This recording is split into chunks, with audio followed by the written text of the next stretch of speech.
ಆತ್ಮೀಯರೆಲ್ಲರಿಗೂ ಹಾಗೂ ನನ್ನ ನೆಚ್ಚಿನ ವಿದ್ಯಾರ್ಥಿಗಳಿಗೆ ಫೊನೆಟಿಕ್ಸ್ ಕ್ಲಾಸ್ 1ಗೆ ಎಲ್ರಿಗೂ ವೆಲ್ಕಮ್ ಮಾಡ್ತೀನಿ. ಹಾಗೆ ಕಳೆದ ಒಂದು ವಿಡಿಯೋದಲ್ಲಿ ನಾವು 30 ದಿನದಲ್ಲಿ ಅಥವಾ 1 ದಿನದಲ್ಲಿ ಇಂಗ್ಲೀಷ್ ಕಲಿಯೋದಕ್ಕೆ ಸಾಧ್ಯನಾ ಅಂತಕ್ಕಂಥ ಒಂದು ವಿಷಯವನ್ನು ಕುರಿತು ಡಿಸ್ಕಸ್ ಮಾಡಿದ್ದೆ.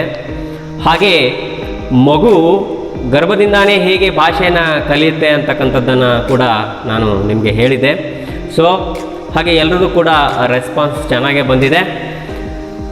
ಸೊ ನಿಮಗೆ ಆ ಕ್ಲಾಸ್ ಹೇಗಿತ್ತು ಅಂತಂದು ಹೇಳಿ ನಿಮ್ಮ ಅಭಿಪ್ರಾಯನ ತಿಳಿಸಿದ್ರಿ. ಹಾಗೆ ಬನ್ನಿ, ಇವತ್ತಿನ ದಿನ ನಾನು ನೇರವಾಗಿ ಈ ಒಂದು ಫೊನೆಟಿಕ್ಸ್ ಬಗ್ಗೆ, ಅಂದರೆ ಫೊನೆಟರಿ ಸಿಸ್ಟಮ್ ಹೇಗಿದೆ ಇಂಗ್ಲೀಷ್ ಲ್ಯಾಂಗ್ವೇಜಲ್ಲಿ, ಹಾಗೆ ನಾವು ಕಲ್ತಿರ್ತಕ್ಕಂತಹ ಇಂಗ್ಲೀಷ್ ಹೇಗಿದೆ, ಇನ್ಮೇಲೆ ನನ್ನ ನಂತರ ತರಗತಿಗಳನ್ನು ನೀವು ನೋಡಿದ ಆದಮೇಲೆ ಇಂಗ್ಲೀಷ್ ಹೇಗಿರಬೇಕು ಅಂತಕ್ಕಂಥದ್ದನ್ನು ಸ್ಟೆಪ್ ಬೈ ಸ್ಟೆಪ್ ನೋಡ್ತಾ ಹೋಗೋಣ. ನಾವು ಶಾಲೆಗಳಲ್ಲಿ ಆಲ್ಮೋಸ್ಟ್ ಕಲಿತೀವಿ, ಆದರೆ ಈ ಒಂದು ಫೊನೆಟಿಕ್ಸ್ ವಿಚಾರಕ್ಕೆ ಬಂದಾಗ ಎಷ್ಟು ವಿದ್ಯಾರ್ಥಿಗಳಿಗೆ ಈ ಒಂದು ಫೊನೆಟಿಕ್ಸ್ ಕ್ಲಾಸ್ಗಳು ಸಿಕ್ಕಿದೆಯೋ ಗೊತ್ತಿಲ್ಲ. ಆದರೆ ಇಂಥ ಒಂದು ಲಾಕ್ಡೌನ್ ಪೀರಿಯಡ್ ಅಥವಾ ಈ ಒಂದು ಸಮ್ಮರ್ ಹಾಲಿಡೇಸನ್ನು ನೀವು ಯುಟಿಲೈಸ್ ಮಾಡ್ಕೊಳ್ಳಿ ಅಂತ ಹೇಳ್ತೀನಿ. ಹಾಗೆ ನೀವು ಇನ್ನೊಂದು ಏನು ಮಾಡಬೇಕಪ್ಪ ಅಂತಂದರೆ, ನೀವು ಅಷ್ಟೇ ನೋಡೋದಲ್ಲ, ನಿಮ್ಮ ಸ್ನೇಹಿತರಿಗೂ ಅಥವಾ ನಿಮ್ಮ ಬಂಧು ಬಳಗದಲ್ಲಿ ಇರ್ತಕ್ಕಂತಹ ಯಾರಾದರೂ ಅಭ್ಯಾಸ ಮಾಡ್ತಾ ಇದ್ದರೆ, ಯಾರಾದರೂ ಇಂಗ್ಲೀಷ್ ಕಲಿಬೇಕು ಅನ್ನೋ ಒಂದು ಹುಚ್ಚಿದ್ರೆ ಅಥವಾ ಇಂಟ್ರೆಸ್ಟ್ ಇದ್ದರೆ ಅವ್ರಿಗೂ ಕೂಡ ಈ ಒಂದು ವಿಡಿಯೋಗಳನ್ನು ನೀವು ಶೇರ್ ಮಾಡಿ ಅಂತ ಹೇಳ್ತಾ, ಬನ್ನಿ ನಾವು ನೇಟಿವ್ ಸ್ಪೀಕರ್ಸ್ ಅಲ್ಲ, ನಮ್ಮ ಮದರ್ ಟಂಗ್ ಕನ್ನಡ, ಆದರೆ ನಾವು ಈ ಒಂದು ಫಾರಿನ್ ಲ್ಯಾಂಗ್ವೇಜನ್ನು ಸೆಕೆಂಡ್ ಲ್ಯಾಂಗ್ವೇಜ್ ಆಗಿ ಅಭ್ಯಾಸ ಮಾಡ್ತಿದ್ದೀವಿ. ನಾವು ಹೇಗೆ ಕೆಲವು ಪದಗಳು, 4 ಪದಗಳ ಎಕ್ಸಾಂಪಲ್ ಕೊಡ್ತೀನಿ. ನಾವು ಯೂಸ್ ಮಾಡ್ತಕ್ಕಂಥ ಇಂಗ್ಲೀಷ್ ಹೇಗಿದೆ, ಅದರದ ಒಂದು ನೇಟಿವ್ ಇಂಗ್ಲೀಷ್ ಹೇಗಿದೆ ಅಂತಕ್ಕಂಥದ್ದನ್ನು ನೋಡೋಣ. ಸೊ ಇಲ್ಲಿ ಕೆಲವೊಂದು ಮಿಸ್ ಪ್ರೊನೌನ್ಸ್ ಮಾಡ್ತಕ್ಕಂತಹ ಪದಗಳನ್ನು ನಾನು ಬರೆದಿದ್ದೀನಿ. ಇಲ್ಲಿ ನೀವು ಓದ್ಬೋದು. ಇದನ್ನು BUSY, ಆಲ್ಮೋಸ್ಟ್ ಆಲ್ ಎಲ್ಲರೂ ಬ್ಯೂಸಿ ಅಂತಲೇ ಪ್ರೊನೌನ್ಸ್ ಮಾಡ್ತೀವಿ. ಇವನ್ ನಾನು ಕೂಡ ಮೊದಲಿಗೆ ಹಾಗೆ ಮಾಡ್ತಾಯಿದ್ದೆ. ಸೊ ಇದನ್ನು ಸರ್ಕ್ಯೂಟ್ ಅಂತಂದು ಹೇಳಿ ಪ್ರೊನೌನ್ಸ್ ಮಾಡ್ತಾ ಇದ್ದೀವಿ. ಹಾಗೆ ಇದನ್ನು ನಾವು ವೇದಿಕೆಗೆ ಸಂಬಂಧಪಟ್ಟಂತಹ ಬಳಸ್ತಕ್ಕಂತಹ ಪದ ಇದು. ಡಯಾಸ್ ಈ ಥರದ್ದನ್ನು ಬಳಸ್ತೀವಿ. ಹಾಗೆ ಇನ್ನೊಂದು ಪದ ಇದೆ ನೋಡಿ, ಸೀಸನ್. ಈ ಥರದ್ದು ಕೆಲವರು ಸೀಸನ್ ಅಂತಾರೆ, ಏನು ತೊಂದರೆ ಇಲ್ಲ. ಆದರೆ ಈ ಥರ ಒಂದು ಮಿಸ್ ಪ್ರೊನೌನ್ಸ್ ಮಾಡ್ತಕ್ಕಂತಹ ಪದಗಳ ಒಂದು ಒರಿಜಿನಲ್ ಪ್ರೊನೌನ್ಸಿಯೇಷನ್ ಏನಿದೆ ಅಂತಂದರೆ, ಅಕಾರ್ಡಿಂಗ್ ಟು ಬ್ರಿಟಿಷ್ ಇಂಗ್ಲೀಷ್ ಮತ್ತು ಅಮೆರಿಕನ್ ಇಂಗ್ಲೀಷ್ ಆಕ್ಸೆಂಟ್ ಬೇರೆ ಬೇರೆ ಇದೆ. ಸೊ ಅದನ್ನು ಕೂಡ ನಾವು ಮುಂದಿನ ದಿನಗಳಲ್ಲಿ ಅಮೇರಿಕನ್ ಆಕ್ಸೆಂಟ್ ಮತ್ತು ಬ್ರಿಟಿಷ್ ಆಕ್ಸೆಂಟ್ ಹೇಗಿದೆ ಅಂತಕ್ಕಂಥದ್ದನ್ನು ಹೇಳ್ತಾ ಹೋಗ್ತೀನಿ. ಸೊ ನೋಡೋಣ ಬನ್ನಿ, ಇದರ ಒರಿಜಿನಲ್ ಏನಿದೆ ಅಂತಂದರೆ ಪ್ರೊನೌನ್ಸಿಯೇಷನ್ ಇದು ಬ್ಯೂಸಿ ಅಲ್ಲ, ಬಿಸಿ ಅಂತಂದು ಹೇಳಿ. ಹಾಗೆ ಇದು ಸರ್ಕ್ಯೂಟ್ ಅಲ್ಲ, ಸರ್ಕಿಟ್ ಅಂತ ಹೇಳಿ ಪ್ರೊನೌನ್ಸ್ ಮಾಡಬೇಕು. ಹಾಗೆ ಇದು ಡಯಾಸ್ ಅಥವಾ ಡಯಾಸ್ ಅಲ್ಲ, ಇದು ಡೇಯಿಸ್ ಅಂತಕ್ಕಂಥದ್ದು ಹೇಳಿ ಪ್ರೊನೌನ್ಸಿಯೇಷನ್ ಮಾಡಬೇಕು. ಹಾಗೆ ಇದನ್ನು ಸೀಸನ್ ಅಂತಕ್ಕಂಥದ್ದು ಹೇಳಿ ಪ್ರೊನೌನ್ಸಿಯೇಷನ್ ಮಾಡಬೇಕಾಗುತ್ತೆ. ಸೊ ಹೀಗೆ ಈ ಒಂದು ಇಂಗ್ಲಿಷ್ ಭಾಷೆಯಲ್ಲಿರ್ತಕ್ಕಂತಹ ಒಂದು ಧ್ವನಿ ವ್ಯವಸ್ಥೆಯನ್ನು ನಾವು ಬೇಸಿಕ್ ಆಗಿ ತಿಳ್ಕೊಂಡು ಹೋದರೆ, ಮುಂದೆ ಯಾವುದೇ ಕಾರಣಕ್ಕೂ ನಾವು ಮಿಸ್ ಪ್ರೊನೌನ್ಸ್ ಮಾಡೋದಾಗಲಿ ಅಥವಾ ತಪ್ಪಾಗಿ ಉಚ್ಚಾರಣೆ ಮಾಡೋದಾಗಲಿ, ನಾವು ಇವನ್ ಫಾರಿನ್ಗೆ ಹೋದರೂ ಕೂಡ ಅವರ ಅಕ್ಸೆಂಟ್ ಜೊತೆಗೆ ನಾವು ಚೆನ್ನಾಗಿ ಇಂಗ್ಲೀಷ್ ಮಾತನಾಡೋದನ್ನು ರೂಢಿ ಮಾಡ್ಕೋತೀವಿ ಅಂತಕ್ಕಂಥದ್ದು. ಹಾಗೆ ನಾವು ಯಾವುದೇ ಒಂದು ಭಾಷೆಯನ್ನು ಕಲಿಯುವುದಕ್ಕಿಂತ ಮುಂಚೆ ನಾವು ಚೆನ್ನಾಗಿ ಅದನ್ನು ಕೇಳಿಸ್ಕೋಬೇಕು. ನಿಮಗೆ ಮೊದಲಿನ ಕ್ಲಾಸಲ್ಲಿ ಹೇಳಿದ್ದೀನಿ, ಫಸ್ಟ್ ನಮ್ಮದು ಶುರುವಾಗೋದೇ ಯಾವುದೇ ಭಾಷೆ ಆಗಲಿ, ಅದು ಆ ಭಾಷೆ ಕಲಿಕೆ ಶುರುವಾಗೋದೇ ನಾವು ಕೇಳಿಸ್ಕೊಳ್ಳೋದ್ರಿಂದ. ಅದಕ್ಕೆ ರೋಜರ್ ಕಿಂಗ್ಡನ್ ಅಂತಕ್ಕಂತಹ ಒಬ್ಬರು ಸೈಕಾಲಜಿಸ್ಟ್ ಏನು ಹೇಳ್ತಾರೆ ಅಂತಂದರೆ, language starts with the year, ಅಂದರೆ ಕಿವಿಯಿಂದನೇ ಶುರುವಾಗ್ತಕ್ಕಂಥದ್ದು ಅಂತಂತ ಹೇಳಿ. ಸೊ ನಿಮಗೆ ಈಗ ಎಲ್ಲ ಶಾಲೆಗಳಲ್ಲಿ ನೀವೆಲ್ಲರೂ 1ನೇ ಕ್ಲಾಸಿಂದ ಆಗಲಿ LKGಯಿಂದ ಆಗಲಿ, ಸೊ ನಿಮಗೆ ಯಾವಾಗ ಇಂಗ್ಲೀಷ್ ಲ್ಯಾಂಗ್ವೇಜ್ ಅಡಾಪ್ಟ್ ಆಗಿದೆ ಅಲ್ಲಿಂದ ನೀವು ಆಲ್ಮೋಸ್ಟ್ ಇಂಗ್ಲೀಷನ್ನು ಕಲ್ತ್ಕೊಂಡು ಬಂದಿದ್ದೀರಿ. ಎಲ್ಲ ಕಾಮನ್ ಆಗಿ ಏನಾಗಿದೆ ಅಂತಂದರೆ, ಆ್ಯಕ್ಚುಲಿ ನಾವು ಒಂದು ಭಾಷೆಯನ್ನು ಕಲಿಬೇಕಾದ್ರೆ ಒಂದಿಷ್ಟು ಸ್ಕಿಲ್ಸ್, ಬೇಸಿಕ್ 4 ಸ್ಕಿಲ್ಸ್ ಇದೆ. ಆ ಸ್ಕಿಲ್ಸ್ ಮೂಲಕ ಹೋದರೆ ಮಾತ್ರ ನಾವು ಆ ಭಾಷೆಯಲ್ಲಿ ಒಂದು ಮಾಸ್ಟರಿ ಓವರನ್ನು ಪಡ್ಕೊಳ್ಳೋದಕ್ಕೆ ಸಾಧ್ಯ ಇದೆ. ಯಾವ್ಯಾವುದು ಅದು ಸ್ಕಿಲ್ ಅಂತಂದರೆ, ಮೊದಲನೇದಾಗಿ ಲಿಸನಿಂಗ್ ಅಂತ ಹೇಳಿ, ಎರಡನೇದಾಗಿ ಸ್ಪೀಕಿಂಗ್, ಮೂರನೇದಾಗಿ ರೀಡಿಂಗ್ ಅಂಥೇಳಿ, ನಾಲ್ಕನೇದಾಗಿ ರೈಟಿಂಗ್. ಹೀಗೆ ನಮ್ಮ ಭಾಷಾ ಕಲಿಕೆಗೆ ಸ್ಟೆಪ್ ವೈಸ್ ಸ್ಟೆಪ್ ಹೋದರೆ ಮಾತ್ರ ನಾವು ಯಾವುದಾದ್ರೂ ಒಂದು ಭಾಷೆಯನ್ನು ಚೆನ್ನಾಗಿ ಮನದಟ್ಟು ಮಾಡ್ಕೊಳ್ಳೋದಕ್ಕೆ ಸಾಧ್ಯ ಆಗುತ್ತೆ. ಆದರೆ ಏನಾಗ್ಬಿಟ್ಟಿದೆ ಅಂತಂದರೆ, ಇಂಗ್ಲೀಷಿಗೆ ಬಂದರೆ, ಸೊ ಇನ್ನೂ ಮಗು ಇರ್ತಿದ್ದಾಗನೇ ಅಥವಾ 1ನೇ ಕ್ಲಾಸಿಂದ LKG ಏನು ಮಾಡ್ತೀವಿ ಅಂತಂದರೆ, ಅದರಲ್ಲೂ ಫಸ್ಟ್ ಸ್ಟಾರ್ಟಿಂಗೇ ನಾವು ಹೇಗೆ ಹೋಗ್ತೀವಿ ಅಂತಂದರೆ ರೈಟಿಂಗ್ ಸ್ಕಿಲ್ಲಿಂದ ಹೋಗ್ತಾ ಇದ್ದೀವಿ. ನೀವು ನೋಡಿ, ನೀವು ಇಂಗ್ಲೀಷ್ ಹೇಗೆ ಕಲ್ತಿದ್ದೀರ ಅಂತಂದರೆ ಅದು ABCD ಅಂತ ನೋಡಿ. ಬರಬೇಕಾಗಿದ್ದು ಲಿಸನಿಂಗ್, ಸ್ಪೀಕಿಂಗ್, ರೀಡಿಂಗ್, ರೈಟಿಂಗ್ ಇಂದ ನಾವು ಎಲ್ಲಿ ಹೋಗ್ತಾ ಇದ್ದೀವಿ ಅಂತ, ನಾವು ಹೇಗೆ ಇಂಗ್ಲೀಷ್ ಕಲಿತಾ ಇದ್ದೀವಿ ಅಂತಂದರೆ ರಿವರ್ಸ್ ಆರ್ಡರ್ ಹೋಗ್ತಾ ಇದ್ದೀವಿ. ಆ ಒಂದು ಕಾರಣಕ್ಕಾಗಿಯೇ ಇಂಗ್ಲೀಷನ್ನು ಚೆನ್ನಾಗಿ ಕಲಿಯೋದಕ್ಕೆ ಆಗ್ತಾ ಇಲ್ಲ. ಸೊ ಅದರಲ್ಲೂ ಈ ಸ್ಟಾರ್ಟಿಂಗಲ್ಲೇ ಈ ಕ್ಯಾಪಿಟಲ್ ಲೆಟರ್ಸನ್ನು ಕೂಡ ನಿಮ್ಗೆ ಹೇಳ್ಕೊಟ್ಬಿಟ್ಟಿದ್ದಾರೆ. ನಾವು ಒಂದು ಥಿಂಕ್ ಮಾಡಿ, ನೀವು ಇಂಗ್ಲೀಷ್ ಬರೀಬೇಕಾದ್ರೆ ನಾವು ಕ್ಯಾಪಿಟಲ್ ಲೆಟರ್ಸ್ ಜಾಸ್ತಿ ಬರೀತವೋ ಅಥವಾ ಈ ಸ್ಮಾಲ್ ಲೆಟರ್ಸನ್ನು ಜಾಸ್ತಿ ಬಳಕೆ ಮಾಡ್ತೀವ? ಬಟ್ ಪ್ರಾಕ್ಟೀಸ್ ಆಗೋದು ಕೂಡ ಇಲ್ಲ ನೋಡಿ. ರೈಟಿಂಗ್ ಸ್ಟೆಪ್ಸು ಕೂಡ ಇವನ್ ಅಲ್ಲಿ ಫೇಲ್ಯೂರ್ ಇದೆ ಅಂತಲೇ ಹೇಳ್ಬೋದು. ಸೊ ನೋಡಿ, ಮೊದಲು ಬರೆಯೋದು ಕಲಿತೀವಿ, ಆಮೇಲೆ ಓದೋದನ್ನು ಕಲಿತೀವಿ, ಆಮೇಲೆ ಮಾತಾಡೋದು, ಆಮೇಲೆ ಕೇಳಿಸ್ಕೊಳಕ್ಕೆ ಹೋಗ್ತೀವಿ. ಸೊ ಹಾಗಾದರೆ ಇಂಗ್ಲೀಷನ್ನು ನಾವು ಕಲಿಯೋದಕ್ಕೆ ತುಂಬ ಕಷ್ಟಪಡಬೇಕಾಗುತ್ತೆ. ಕೆಲವರು ಇದ್ದಾರೆ, ಕೆಲವರು ಕಲಿಯೋದಕ್ಕೆ ಚಾನ್ಸ್ ಇದೆ. ಬಟ್ ಕಾಮನ್ ಆಗಿರ್ತಕ್ಕಂಥ ವಿಚಾರ ಏನಪ್ಪ ಅಂತಂದರೆ, ನಾವು ಯಾವುದೇ ಒಂದು ಭಾಷೆ, ಇಂಗ್ಲೀಷ್ ಅಂತಾನೇ ಅಲ್ಲ, ಇವನ್ ಕನ್ನಡ, ಈ ತಮಿಳು, ತೆಲುಗು, ಯಾವುದಾದ್ರೂ ಭಾಷೆ ತಗೊಳ್ಳಿ, ನಾವು ಈ ಒಂದು LSRW ಸ್ಕಿಲ್ಲಲ್ಲಿ ಹೋದರೆ ಮಾತ್ರ ಈ ಒಂದು ಭಾಷೆಯನ್ನು ಕಲಿಯೋದಕ್ಕೆ ಸಾಧ್ಯ ಅಂತಕ್ಕಂಥದ್ದನ್ನು ಹೇಳಕ್ಕೆ ಇಷ್ಟಪಡ್ತೀನಿ. ಸೊ ಇದೀಗ ಇಷ್ಟ ಆಯಿತು. ಇಂಗ್ಲಿಷ್ ಭಾಷೆಯಲ್ಲಿ ಫೋನೆಟರಿ ಸಿಸ್ಟಮ್ ಹೇಗಿದೆ ಅಂತಂದು ಹೇಳಿ ನೋಡೋಣ.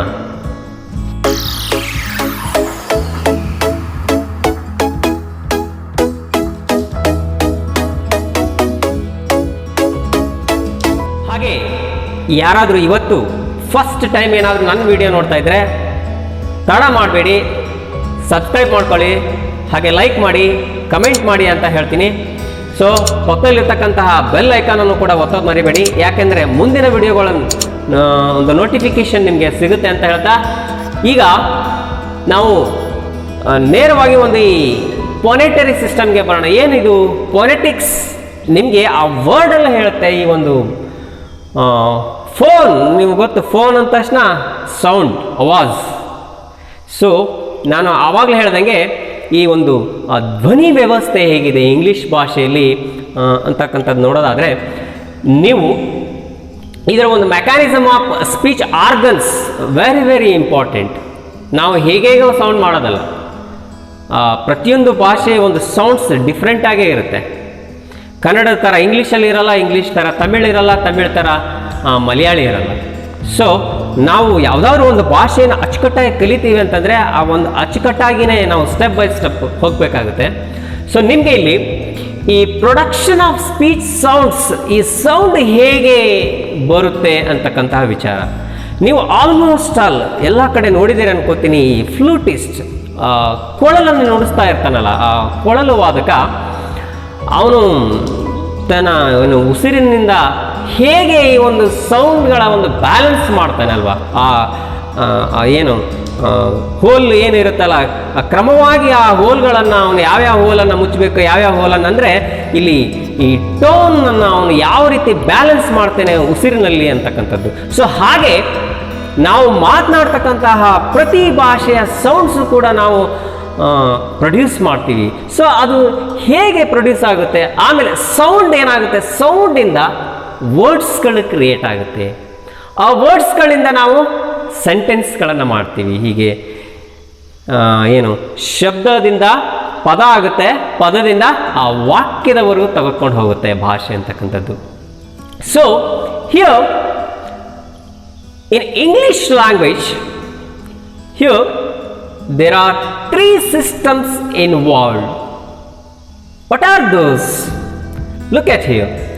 The first one is respiratory system. What is that respiratory system? ಹೇಗೆ ಒಂದು ಮೆಕ್ಯಾನಿಸಮ್ ನಾವು ಏನು ಒಂದು ಈ ಪುಪ್ಪುಸದಿಂದ ಯಾವ ರೀತಿ ಸೌಂಡ್ಸನ್ನು ನಾವು ಉಸಿರನ್ನು ಕೊಡ್ತೇವೆ, ಉಸಿರನ್ನು ಹೊರ ಹಾಕ್ತೇವೆ, ಅದು ಹೇಗೆ ಬರುತ್ತೆ ಅಂತಕ್ಕಂಥದ್ದು. Respiratory system.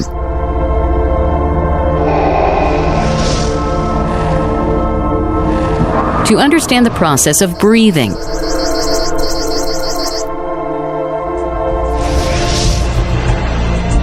in humans, the main organs responsible for respiration are present in the thoracic cavity. In the thorax region, the rib cage and a dome-shaped fibrous tissue, known as the diaphragm, are observed. Both the lungs are associated externally with small tubular bronchi, which unite and extend into the trachea. The trachea has incomplete C-shaped rings of cartilage, which prevent the tracheal wall from collapsing. The trachea leads into the pharynx, which is connected to the nostrils. As we breathe in air, the oxygen molecules enter the nostrils and travel downwards through the pharynx and trachea. The process of inhalation and exhalation is known as respiration, which is approximately 20 times per minute. Summary. ಆತ್ಮೀಯ ವಿದ್ಯಾರ್ಥಿಗಳೇ, ಇಲ್ಲಿವರೆಗೂ ಒಂದು graphical ಒಂದು ವಿಡಿಯೋನ ನೋಡಿದ್ರಿ, ಅದು ಹೇಗೆ respiratory system ಇದೆ ಅಂತಕ್ಕಂಥದ್ದು. ಸೊ ಇಲ್ಲೊಂದು ನಿಮ್ಗೆ ಚಿತ್ರ ಕಾಣ್ತಾ ಇದೆಯಲ್ಲ, ನೋಡಿ, this is respiratory system consist of the lungs and wind pipe. It is called as trachea. When the walls of the lungs contract, air from the lungs is pushed out. The air we breathe out as opposed to the air we breathe in. The movement of the air stream here is aggressive as it moves outwards, not inwards. That is ingressive. So this lung air which goes out through the windpipe is made use of in the production of speech sounds. Thus the basic function of lungs and windpipe in the speech is the supply of air. Most speech sounds, especially all normal English sounds, are made with aggressive lung air.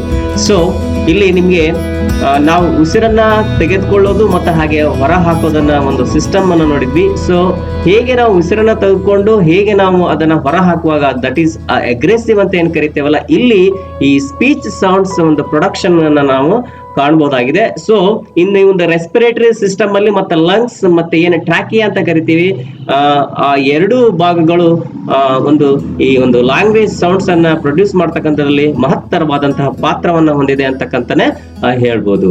So ಬನ್ನಿ next ಯಾವ ರೀತಿ ಒಂದು ಫೋನೆಟರಿ system ಇದೆ ಅಂತಕ್ಕಂಥದ್ದನ್ನ ನೋಡ್ಕೊಂಡು ಬರೋಣ.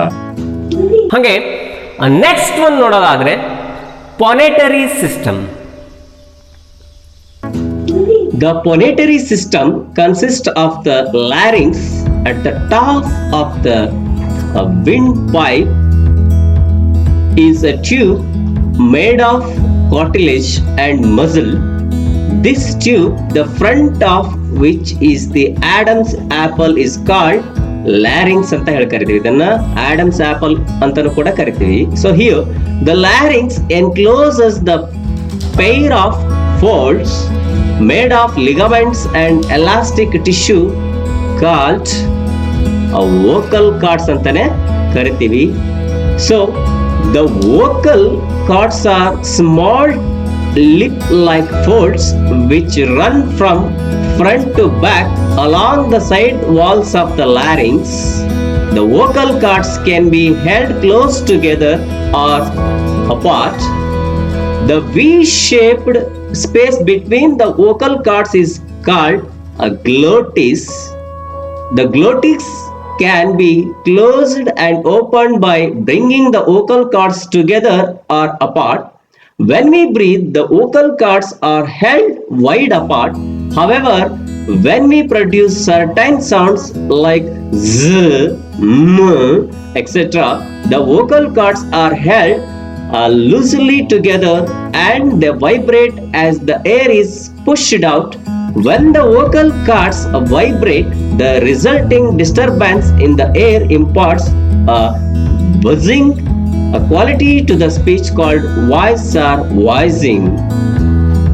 ವಿದ್ಯಾರ್ಥಿಗಳೇ, ಈಗ ನಿಮಗೆ ಈ ಒಂದು ಪೊರೆಟರಿ ಸಿಸ್ಟಮ್ ಅಲ್ಲಿ ಹೇಗೆ ಒಂದು ಲ್ಯಾರಿಂಗ್ಸ್ ಮತ್ತೆ ನಮ್ಮ ಗಂಟಲಿನ ಭಾಗದಲ್ಲಿರ್ತಕ್ಕಂತಹ ಈ ಒಂದು ಏನು ವೋಕಲ್ ಕಾರ್ಡ್ಸ್ ಯಾವ ರೀತಿ ಸೌಂಡ್ಸ್ ಅನ್ನ ಪ್ರೊಡಕ್ಷನ್ ಮಾಡುತ್ತೆ ಅಂತಕ್ಕಂಥದ್ದು, ಇಲ್ಲಿ ವಾಯ್ಸ್ಡ್ ಸೌಂಡ್ಸ್, ವಾಯ್ಸ್ಲೆಸ್ಡ್ ಸೌಂಡ್ಸ್ ಕೂಡ ನಾವು ಲ್ಯಾಂಗ್ವೇಜ್ ಸ್ಪೀಚ್ ಸೌಂಡ್ಸ್ ಅಲ್ಲಿ ನೋಡಬಹುದಾಗಿರ್ತಕ್ಕಂಥದ್ದು.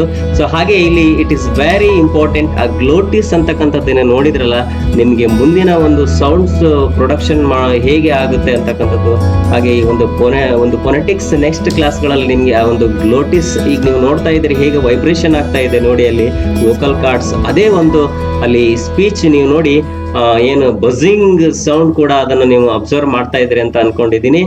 ಹಾಗೆ ಇಲ್ಲಿ ಥರ್ಡ್ ಒನ್ ನೋಡೋದಾದ್ರೆ ಆರ್ಟಿಕ್ಯುಲೇಟರಿ ಸಿಸ್ಟಮ್. ಏನಿದು ಆರ್ಟಿಕ್ಯುಲೇಟರಿ ಸಿಸ್ಟಮ್? ಎಲ್ಲ ಕಡೆ ಈಗ ನಾನು ಫಸ್ಟ್ ಒನ್ನಿಂದ ಹೇಳ್ಕೊಂಡು ಬಂದೆ ನಿಮಗೆ, ರೆಸ್ಪಿರೇಟರಿ ಸಿಸ್ಟಮು, ಫೊನೆಟರಿ ಸಿಸ್ಟಮ್ ಇಂದ ಬಂತು. ಈಗ ನಾವು ಆರ್ಟಿಕ್ಯುಲೇಟರಿ ಮಾಡಬೇಕು. ಈಗ ಆರ್ಟಿಕ್ಯುಲೇಟ್ ಮಾಡಬೇಕು ಸೌಂಡ್ಸನ್ನು. ಹೇಗೆ ಆರ್ಟಿಕ್ಯುಲೇಟ್ ಆಗುತ್ತೆ? ಸೊ ಇಲ್ಲಿ ಆರ್ಟಿಕ್ಯುಲೇಟರಿ ಸಿಸ್ಟಮ್ ಅಲ್ಲಿ ಟೂ ಟೈಪ್ಸ್ ಇದೆ. ಒಂದು ಪ್ಯಾಸಿವ್ ಆರ್ಟಿಕ್ಯುಲೇಟರ್ಸ್ ಮತ್ತೆ ಇನ್ನೊಂದು ಆಕ್ಟಿವ್ ಆರ್ಟಿಕ್ಯುಲೇಟರ್ಸ್. ಏನ್ ಹಂಗಂದ್ರೆ ಆಕ್ಟಿವ್ ಆರ್ಟಿಕ್ಯುಲೇಟರ್ಸ್ ಅಂದ್ರೆ ಏನು, ಪ್ಯಾಸಿವ್ ಆರ್ಟಿಕ್ಯುಲೇಟರ್ಸ್ ಅಂದ್ರೆ ಏನು ಅಂತಂದು ಹೇಳಿ.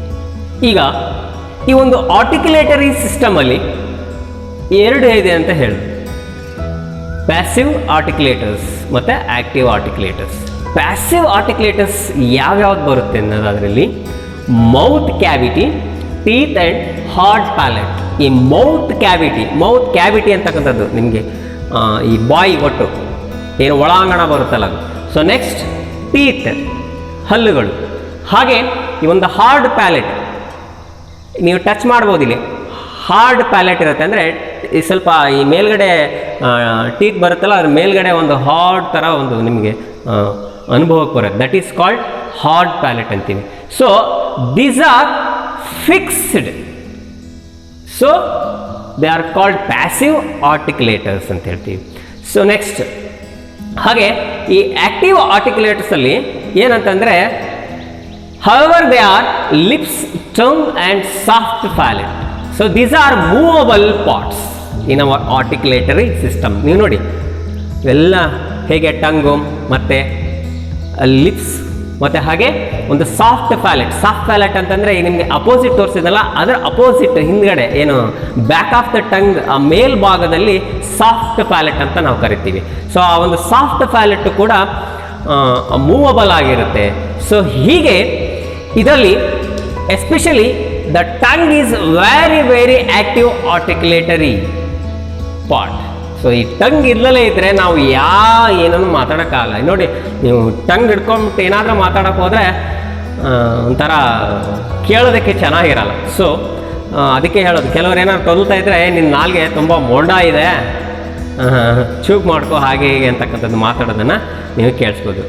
So dear students, I am going very slowly. ಯಾಕೆ ನಾನು ನಿಧಾನಕ್ಕೆ ಹೋಗ್ತಾ ಇದ್ದೀನಿ ಅಂತಂದರೆ, ಈ ಫೊನೆಟಿಕ್ಸ್ ಏನಿದೆ ಅಲ್ಲ, ತುಂಬ ಒಂದು ಸ್ವಲ್ಪ ಟಫ್ ಅನ್ನೋ ಒಂದು ಕಾನ್ಸೆಪ್ಟ್ ಅಷ್ಟೇ ಇದೆ. ಟಫ್ ಏನಲ್ಲ, ನಾವು ತಿಳ್ಕೊಂಡಷ್ಟು ಸ್ವಲ್ಪ. ಅದಕ್ಕೆ ನಾನು ಯಾಕೆ ನಿಮಗೆ ಡೈರೆಕ್ಟಾಗಿ ಸೌಂಡ್ಸ್ ಅನ್ನು ಇಂಟ್ರೊಡ್ಯೂಸ್ ಮಾಡ್ಬೋದಾಗಿತ್ತು. ಸೊ ಬರೀ ಸೌಂಡ್ಸನ್ನು ಇಂಟ್ರೊಡ್ಯೂಸ್ ಮಾಡಿದ್ರೆ ಏನು ಪ್ರಯೋಜನ? ಯಾಕಂದರೆ ಮುಂದೆ ಹೋಗ್ತಾ ನಿಮಗೆ ಆ ಸೌಂಡ್ಸನ್ನು ಪ್ರೊನೌನ್ಸ್ ಮಾಡುವ ಕೆಲವೊಂದು ಮಿಸ್ಟೇಕ್ಸ್ಗಳಾಗುತ್ತೆ. ಅದಕ್ಕೆ ಹೇಳಿಲ್ವ ಅಲ್ಲಿ ಸರ್ಕ್ಯೂಟು ಅಥವಾ ಸರ್ಕಿಟ್ ಈ ಥರ ಬ್ಯುಸಿ, ಈ ಥರದ್ದು ಗೊಂದಲಗಳು ಆಗಬಾರ್ದು ಅನ್ನೋ ಒಂದು ಉದ್ದೇಶಕ್ಕೆ ನಾನು ನಿಧಾನಕ್ಕೆ ಹೋಗ್ತಾ ಇದ್ದೀನಿ. ಸೊ ಅಷ್ಟೇ ಪೇಷನ್ಸಿಂದ ನೀವು ಸ್ಕಿಪ್ ಮಾಡ್ದಲೇ ಈ ಒಂದು ವಿಡಿಯೋನ ನೋಡಿ ಅಂತ ಹೇಳ್ತೀನಿ. ಸೊ ನೆಕ್ಸ್ಟ್ ಏನಾಗುತ್ತೆ ಅನ್ನೋದಾದರೆ, ಈ ಒಂದು ಆರ್ಟಿಕ್ಯುಲೇಟರಿ ಅಂದರೆ ಹೇಗೆ ಶಬ್ದಗಳು ಉತ್ಪತ್ತಿ ಆಗುವ ಒಂದು ಸಂದರ್ಭ ಹೇಗಿರುತ್ತೆ, ಅಥವಾ root of the mouth and the tongue divided into convenient ಏರಿಯಾಸ್ಗಳನ್ನು ನೋಡೋದಾದರೆ, the front of the tongue, ಈ front of the tongue is and the surface of the opposite surface of the opposite the hard palette.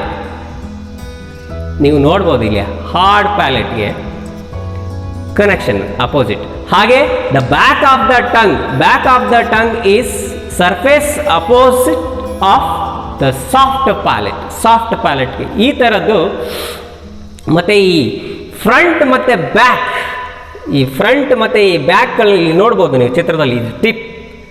Tip of the tongue, so the blade, front ನಾಲ್ಗೆಯ ಒಂದು ಮುಂಭಾಗ ಅಥವಾ ಮತ್ತು ಅದರ ಮಧ್ಯಭಾಗ, ಈ ಥರ back ಮತ್ತು ಆ ರೂಟ್, ಹೇಗೆ ಇವುಗಳು ಸೌಂಡ್ಗಳನ್ನು ಪ್ರೊಡಕ್ಷನ್ ಮಾಡುವಾಗ ಯಾವ್ಯಾವುದಕ್ಕೆ ಎಲ್ಲೆಲ್ಲಿ ಟಚ್ ಆಗುತ್ತೆ ಅಂತಕ್ಕಂಥದ್ದು ನಿಮಗೆ ಮುಂದೆ ಪ್ರತಿಯೊಂದು ಯಾವ್ಯಾವ ಒಂದು ಸೌಂಡ್ ಎಲ್ಲೆಲ್ಲಿ ಹೇಗೆ ಅದು ಟಚ್ ಆಗಿ ಆ ಸೌಂಡ್ ಹೊರಬರುತ್ತೆ ಅಂತಕ್ಕಂಥದ್ದು ನಿಮಗೆ ಮುಂದೆ ಡೀಟೇಲ್ ಆಗಿ ಸಿಗುತ್ತೆ ಅಂತಕ್ಕಂಥದ್ದು. ಸೊ ನೆಕ್ಸ್ಟ್ ನೋಡೋದಾದರೆ ಈ ಒಂದು ಆರ್ಟಿಕ್ಯುಲೇಟರಿ ಸಿಸ್ಟಮಲ್ಲಿ ನಾವು ಟಂಗ್ ಮತ್ತು ಏನು ಮೌತ್ ಕ್ಯಾವಿಟಿ ಬಗ್ಗೆ ಈಗ ಡಿಸ್ಕಸ್ ಮಾಡಿದ್ವಿ. ನೆಕ್ಸ್ಟ್ ನೋಡೋದಾದರೆ ಲಿಪ್ಸ್, ಈ ನಮ್ಮ ತುಟಿಗಳು ಕೂಡ ಮಹತ್ತರವಾದಂತಹ ಪಾತ್ರವನ್ನು ಹೊಂದಿದ್ದಾವೆ. ಈ ತುಟಿಗಳು ಇಲ್ಲದೇ ಇದ್ರೂ ಕೂಡ ನಾವು ಮಾತನಾಡೋದು ತುಂಬ ಕಷ್ಟನೇ ಆಗ್ತಿತ್ತು. ಸೊ ಇಲ್ಲಿ ಒಂದು ಎಕ್ಸಾಂಪಲ್ಸ್ ನೋಡೋದಾದರೆ ಪ್ಯಾಟ್, ಬ್ಯಾಟ್, ಪೆನ್ ನೋಡಿ, ಈ ಒಂದು ತುಟಿಗಳ ಸಹಾಯದಿಂದ ಕೆಲವೊಂದಿಷ್ಟು ಸೌಂಡ್ಸ್ಗಳು ಬರ್ತವೆ ಅಂತಕ್ಕಂಥದ್ದು. ಹಾಗೆ ನೋಸಿಂದ ಏನು ನಮಗೆ ಕನ್ನಡದಲ್ಲಿ ನಾವು ಅಭ್ಯಾಸ ಮಾಡಿದ ವ್ಯಾಕರಣದಲ್ಲಿ ಅನುನಾಸಿಕಗಳು ಅಂತಕ್ಕಂಥದ್ದು. ಅನುನಾಸಿಕಗಳು ಈ ನೇಸಲ್ಸ್ ಅಂತ ಕರಿತೀವಿ ಇಂಗ್ಲೀಷಲ್ಲಿ. ಈ ನೇಸಲ್ ಸೌಂಡ್ಸ್ ಫಾರ್ ಎಕ್ಸಾಂಪಲ್ ಹೇಳೋದಾದರೆ ಮ್ಯಾನ್,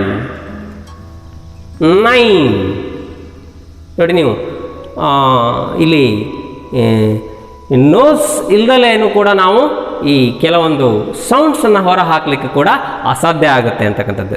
ಸೊ ಇಲ್ಲಿವರೆಗೂ ಇವತ್ತಿಗೆ ಅವಾಗಿಂದ ಹೇಗೆ ಈ ಫೋನೆಟರಿ ಸಿಸ್ಟಮ್ ಹೇಗೆ ವರ್ಕ್ ಮಾಡುತ್ತೆ, ಫೋನೆಟರಿ ಸಿಸ್ಟಮ್ಸಲ್ಲಿ ಈ ಮೆಕ್ಯಾನಿಸಮ್ ಆಫ್ ಸ್ಪೀಚ್ ಸೌಂಡ್ಸಲ್ಲಿ ಯಾವ ರೀತಿ ನಾವು ಸ್ಟೆಪ್ ಬೈ ಸ್ಟೆಪ್ಪನ್ನು ನೋಡಿದ್ವಿ. ಸೊ ಒಂದೇ ದಿನದಲ್ಲಿ ಎಲ್ಲ ಕಲಿಯೋದಕ್ಕೆ ಸಾಧ್ಯ ಇಲ್ಲ ವಿದ್ಯಾರ್ಥಿಗಳೇ. ಸೊ ಮತ್ತೆ ಮುಂದಿನ ನಾನು ನೆಕ್ಸ್ಟ್ ವಿಡಿಯೋದಲ್ಲಿ ಕಂಪ್ಲೀಟ್ 26 ಅಕ್ಷರಗಳಿದೆ, ಸೌಂಡ್ಸ್ ಎಷ್ಟಿದ್ದಾವೆ, ಆ ಸೌಂಡ್ಸಲ್ಲಿ ಏನೇನು ನಾವು ಡಿವೈಡ್ ಮಾಡ್ತೀವಿ ಅಂತಕ್ಕಂಥದ್ದನ್ನು ನೆಕ್ಸ್ಟ್ ವಿಡಿಯೋದಲ್ಲಿ ಹೇಳ್ತೀನಿ. ಸೊ ಈ ವಿಡಿಯೋ ನಿಮಗೆ ಇಷ್ಟ ಆಯಿತು ಅನ್ಕೋತೀನಿ. ಸೊ ನಿಧಾನಕ್ಕೆ ಕಲೀರಿ ಅಂತ ಹೇಳ್ತೀನಿ. ಈ ಸ್ಪೀಡಾಗಿ ಹೋಗೋದ್ರಿಂದ ನಾವು ಬೇಗ ಎಲ್ಲದನ್ನು ಕಲಿಯೋದಕ್ಕೆ ಸಾಧ್ಯನೇ ಇಲ್ಲ. ಸೊ ಡೇ ಬೈ ಡೇ ಇದನ್ನು ನೀವು ಇವಾಗ ಕುತ್ಕೊಂಡು ಒಂದಲ್ಲ ಎರಡಲ್ಲ ಒಂದು 2-3 ಸಾರಿ ನೋಡಿ ಅಂತ ಹೇಳ್ತೀನಿ. ಮತ್ತು ಹಾಗೆ ನೀವು ಬೇರೆ ಒಂದು ರೆಫರ್ ಕೂಡ ಮಾಡ್ಬೋದು. ಸೊ ರೆಫರೆನ್ಸ್ ಮಾಡಿದಾಗ ನಿಮಗೆ ಇನ್ನೊಂದಿಷ್ಟು ಆಳವಾಗಿರ್ತಕ್ಕಂತಹ ನಾಲೆಜ್ ಒಳಗಡೆ ಹೋಗುತ್ತೆ ಅಂತ ಹೇಳ್ತಾ, ಈ ಒಂದು ವಿಡಿಯೋ ಇಷ್ಟ ಆಗಿದ್ರೆ ಲೈಕ್, ಕಮೆಂಟ್, ಹಾಗೆ ಯಾರಾದರೂ ಇನ್ನೂ ಸಬ್ಸ್ಕ್ರೈಬ್ ಮಾಡಿಲ್ಲ ಅಂದರೆ ಸಬ್ಸ್ಕ್ರೈಬ್ ಮಾಡಿ ಅಂತ ಹೇಳ್ತಾ ಮತ್ತೆ ಮುಂದಿನ ವಿಡಿಯೋದಲ್ಲಿ ಸಿಗ್ತೀನಿ ಅಂತ ಹೇಳ್ತೀನಿ. Okay, thank you.